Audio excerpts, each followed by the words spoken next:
many students that use ADHD as an excuse for punctuality, homework, or bad manners. How can a teacher manage? That?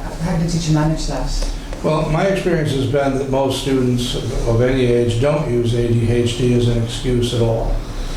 However, from the educator's point of view, it's very difficult to determine what behaviors may be related to ADHD and what behaviors may just be some bad behaviors or mistakes in learning how to be a proper student.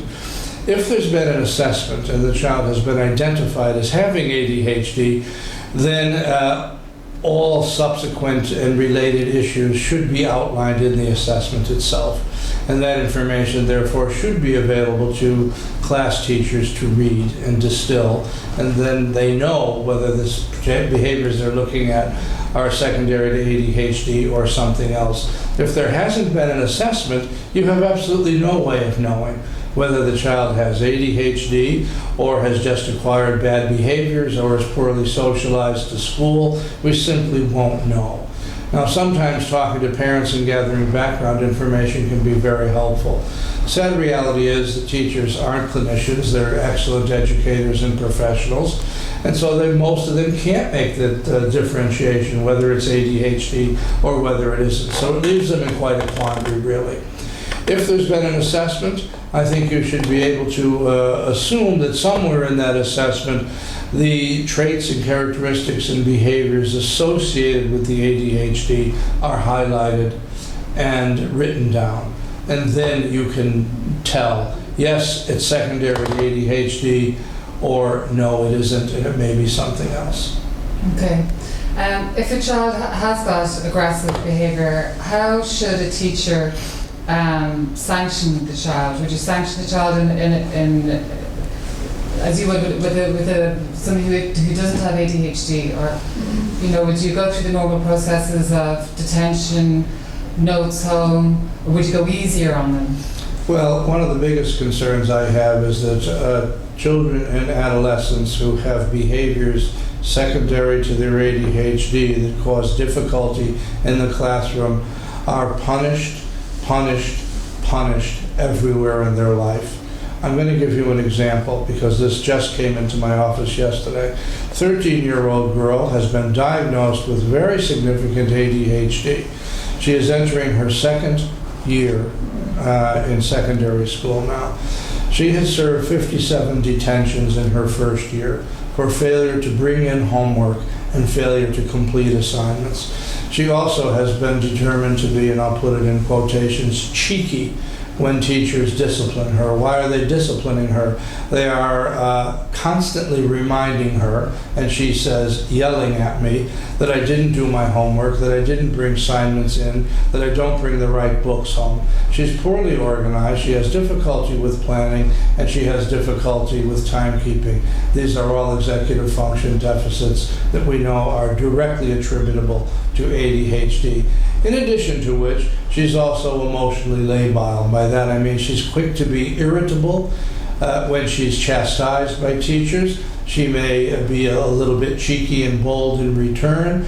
There has been so much punishment that she's turned off from school. She doesn't even want to go anymore, but of course she'll have to go. This is not at all atypical. This happens to children and adolescents with ADHD all the time. They're punished at school, they're punished at home, they're punished in the community. The punishment trap doesn't get you anywhere. We have to begin to recognize that not every child is all bad all of the time, and not every child with ADHD is all bad all of the time. It's always interesting to know that a youngster like this girl who is exhibiting these behaviors always has at least one teacher that they love. And she spoke very, very highly of her English teacher, despite the fact she's doing very poorly in English because she can't remember what she's read very well.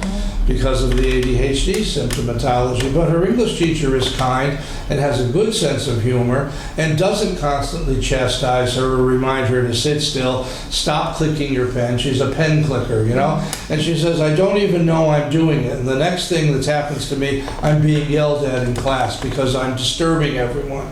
And I didn't even know I was doing it. He has a higher threshold and tolerance for some of these minor irritants. So he's not getting the smart remarks that she makes to other teachers.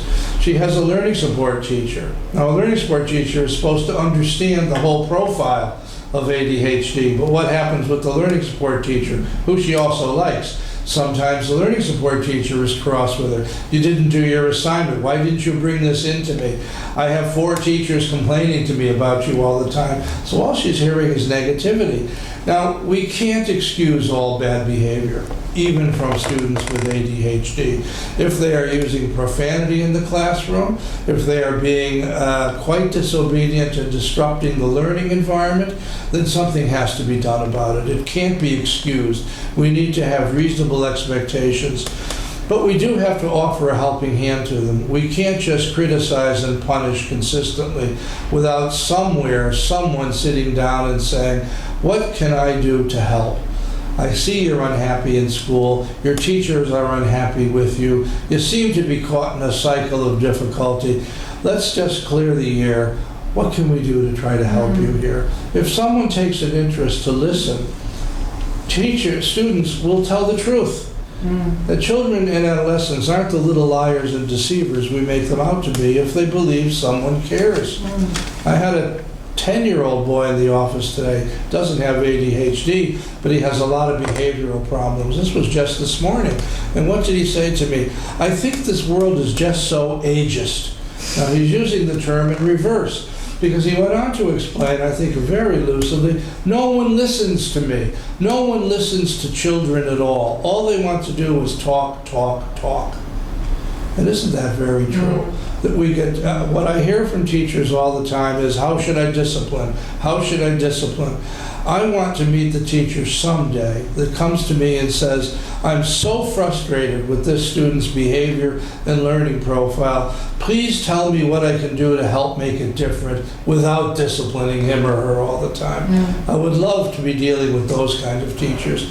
Parents and teachers and adults in this world were just obsessed with discipline. And sometimes the crushing weight of that discipline can destroy a child's thirst for learning.